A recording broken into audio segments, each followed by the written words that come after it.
ജീവിതത്തിലെല്ലാം നേടിയാലും മനസ്സിന് സമാധാനമില്ലെങ്കിൽ ഒന്നും പൂർണ്ണമല്ല. മാനസിക തൃപ്തിയും മാനസിക സമാധാനവുമാണ് ജീവിതത്തിൻ്റെ ഏറ്റവും പരമപ്രധാനമായ കാര്യം.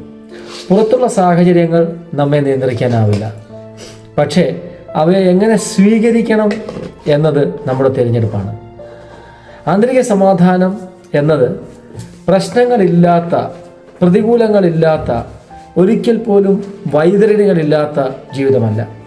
പ്രശ്നങ്ങൾക്കിടയിലും മനസ്സിനെ നമുക്ക് ശാന്തമാക്കുവാൻ കഴിയുന്നുവെങ്കിൽ അതാണ് ജീവിതം.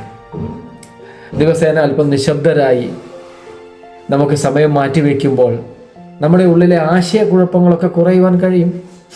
പ്രാർത്ഥന, ധ്യാനം, അല്ലെങ്കിൽ ഒരു നന്ദി ചിന്ത പോലും മനസ്സിനെ ഭാരം കുറയ്ക്കും, മനസ്സിൻ്റെ ഭാരം കുറയ്ക്കാറുണ്ട്, ഇല്ലേ? നമ്മളെല്ലാം നിയന്ത്രിക്കണം എന്ന ആഗ്രഹം വിട്ടുകളയുമ്പോൾ ജീവിതം കൂടുതൽ ലളിതമാകുവാൻ ഇടയാകും. ഇനി മറ്റൊരു കാര്യം പറഞ്ഞാൽ, ഈ സമാധാനം പുറത്തുനിന്ന് തേടേണ്ടതായിട്ടുള്ള ഒന്നല്ല, അത് നമ്മളുടെ ഉള്ളിൽ തന്നെയുണ്ട്. അതിനെ ഒന്ന് കണ്ടെത്തി ജീവിത വിജയത്തിലേക്ക് എത്തിക്കുക എന്നത് മാത്രം. ഹൃദയപൂർവ്വം